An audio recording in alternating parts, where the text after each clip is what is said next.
Um, First of all, a coroner and a medical examiner are two different systems. And different areas, different jurisdictions, some will have a medical examiner system and some will have a coroner system. In a coroner system, the coroner is an elected official. And so what a coroner does is they run the office. And so when you see people that are running for county coroner or whatever, it's not necessarily that that person is a doctor or that person isn't necessarily a medical professional of any kind. That is a political position. In a lot of places, the coroner is the doctor that, does the autopsies and stuff like that, but not all. In a medical examiner system, which is what we have, a medical examiner is actually appointed. They're hired by the state. And the medical examiner is a board certified forensic pathologist. And so some places have a coroner system in which you have this elected official who basically hires people to fill these roles. And in a medical examiner system, you have people that are appointed by like a state committee. That's a very probably brief, bastardized explanation. And some people might disagree with that, but that's my understanding of it. And that's the system that I've worked in for the last 13 years. So come at me. Grace on her front lawn. Fight me! Just shaking your fist at the sky. Fight me!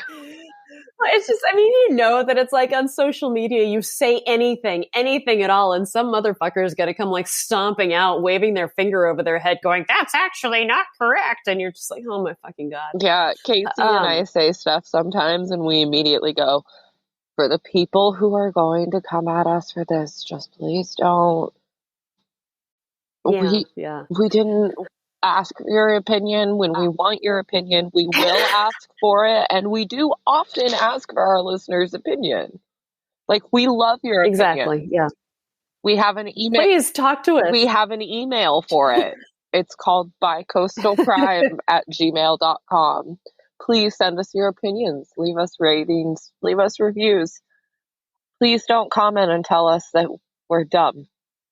That's not constructive criticism. That's what I'm talking about here. It's not. I'm not dumb. Casey's not dumb.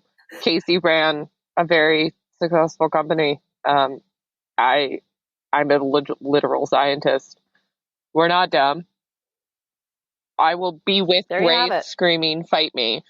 Okay? That's where you can find us. We'll be on front lawn. Yep. I'll have a snifter of brandy. Carmen will have some seltzer water. It'll be great. I'll have a fat blunt, and we'll just be like, "Fight us!" Choose your apocalypse weapon. Go. Oh my gosh.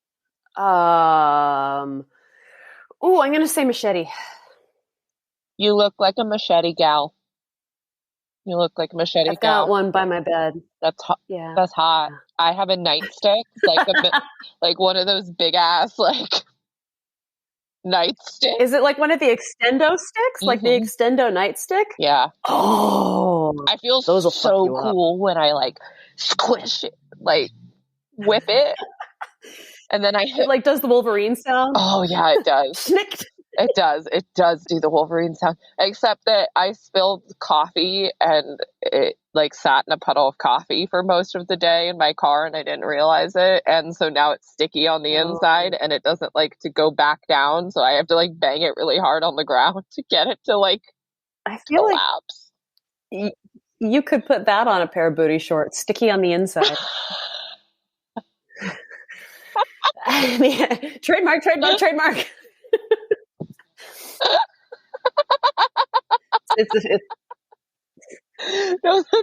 that's great. That was great. I'm gonna put that on a t-shirt, on booty shorts. That's beautiful. Sticky on the inside. That's great. Sticky on the inside. No, my apocalypse weapon would be a baseball bat with nails in it, I think. Oh, you'd go Lucille, huh? Oh, no, wait. Lucille had barbed wire. Ooh, yeah. No, I was thinking Addie from not iZombie. High Tension? No, Z Nation. Okay. Fabulous show by the Sci-Fi Network on the zombie apocalypse. If you have not watched it, by the I way, deep haven't. cut. What's it called? It's called Z Nation. I think I've seen it go by my streaming feed at some point. It is a great I show. haven't watched it. It is a deep sci-fi original cut, but the last season was hard to sit through. I'm not going to lie to anyone, but 1 through 4, fabulous. But one of the main characters walks around and kills zombies with a baseball bat with a bunch of nails in it, and she just gets more badass as the show goes on. So it's great. She can join us in my front yard. I would love it if she did. She's Ukrainian, and I think she's a little busy right now. So oh my God. Yes. Yeah. Oof. Unfortunately. Oof. Okay. Yeah. But total badass though. Total badass. Nice. So I'm curious, what? Well, really quick. So what a medical legal death investigator does is, I am not a doctor. And that's a big misconception, is people, like, a lot of times the cops, when I arrive on a scene, they'll be like, "Hey doc." And I'm like, "That sounds nice. Say it again." And then I correct them and say I'm not a doctor. What I do is basically, in our system, we only have 4 board certified forensic pathologists in this state. And those doctors are the ones that are doing autopsies. They are testifying in court. They are, they're like busy. They are fucking busy. They've been through 14 goddamn years of college. They've got a lot going on. That's so much college. Oh my God. It's so much. I'm glad because those doctors have so little time and there's so many demands on them, obviously they can't go to every scene that is considered a reportable death. And so what happens is, each county has their own medical examiner office, and each office has medical legal death investigators. And what we do is, we're basically the eyes and ears of the pathologist at the scene. And so what I'll do is, I'll go to the scene of a death, wherever that happens to be. It might be, somebody's home. It might be a street or a highway. It might be like an outdoor area. A lot of people, they're found in the park, or they're found in their car. They're found wherever. And I will conduct a scene investigation and gather as much information on this person as I can. And once I have all that information, I'll contact the state forensic pathologist who is on call for that day. And that pathologist and I will have a discussion as to what I've found, what else there could be out there to find, like medical records, like interviewing witnesses, family members, etc.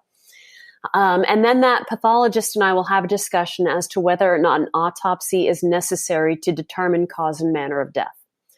If the pathologist says, "This is enough information, we're good," then I will give either the funeral home or a transport crew, whoever, I'll give them permission to collect the deceased person from the scene and take them to a funeral home.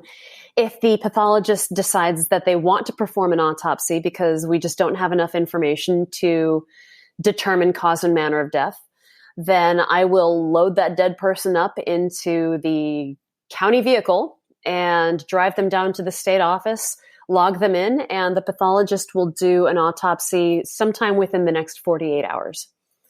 And so I will then write a report with all of the information that I gathered at the scene. I'll do like an extensive, exhaustive scene description, a external body description.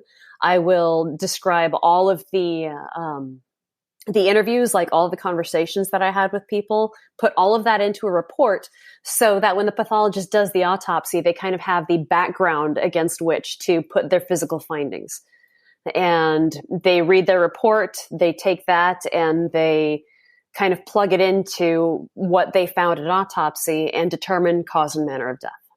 So that's what I do. I just do scene stuff. I make a lot of phone calls. I talk to a lot of family members of the deceased. I arrange a lot of logistics between like organ donation, tissue donation, funeral homes, law enforcement. Yeah, I talk to a lot of people. That is really and cool. we're this weird sort of like death junk drawer. So. I like That's what I do. I like that. We're a death junk drawer. I like it. Yeah. It's like we get the weirdest calls. It's like people will call and they want things explained to them. It's like, they call and they're like, I haven't heard from my son for a week. Do you have him? People will call and be like, my mom's death certificate says it was a suicide and I disagree. The funeral homes will call and say, hey, we don't have next of kin for this person. Doctors will call and be like, hey, I got the death certificate for this person and I don't know why they're dead, so I can't sign it. And just so many bizarre phone calls interspersed between walking out the door and going to any number of places where someone has been found or someone has lost their life. For a dead ass second, I thought you were going to say between that and walk-ins. And I was like, no, God, no. I was like, girl, why are you getting walk-ins at the morgue? That would be super weird. But I will say that there have been times where I've like bent over a dead body and been like, this is the exact moment that this guy's going to spring up and bite me in the neck. One of my questions is actually, have you ever had someone actually just be alive at the scene? Like you show up to a scene and they're just like really, really drunk and passed out or something? Yep. Oh, you have? Yep. That's wild. Yeah. What do you do? What do you do? Like, it's only happened once. Okay. And it was really awkward. I can imagine. Just, hey man. Well, especially because it's like, no, it was this girl and they thought that she had committed suicide. She was a minor. She was a high schooler. And it was super, super embarrassing and very awkward because she was unconscious and the person who checked her for signs of life didn't do a very good job. And the problem is everybody that came into that scene after that first person pronounced her dead, I'm doing air quotes, pronounced her dead. Everyone that came in after that person took that person's word for it. No one else that checked? Person's like, oh yeah, no one else checked. And so they're like, oh yeah, she's dead. And the thing is because it was a minor, everyone was like super, super freaked out about doing everything right. And so nobody wanted to touch anything, including her, because one of the big things is it's like nobody touches the body until I get there because the body is under the medical examiner's jurisdiction. The scene is under the police jurisdiction, but the body is under my jurisdiction. Oh, that makes so much sense. Yeah, unless somebody has severely fucked something up, and it's usually the fire department. Nobody touches the body until I get there. I'm going to be throwing shade at them all night because fuck those guys. People. Oh my gosh, I'm thinking of that meme right now of people. There ain't no song called "Fuck the Fire Department," but apparently you need to write one. There should be. I will sing it myself on my front lawn with my machete. Fuck the fire department. I'm sorry. No, I love it. This is anyway. Great. This is great, everybody. They're great at what they do. The problem is a lot of times it's like they leave just such a disaster for me. Oh, yeah. I imagine. Because they just, a lot of times, first responders don't really think through their actions and they don't have any concept of like object permanence. Like this situation goes on after you leave. And so, they're not over aware with everything that has to happen after they pronounce someone dead, collect their pies and cakes and, accolades from the public. And they have toddle on back the dog. To the fire station. They have left the scene. Yeah. Oh, I toddle on back to the fire station and spoon on the couch and watch Law and Order. I've dealt with, or for years I did, anyways, the people side of the alive section of the fire department dropping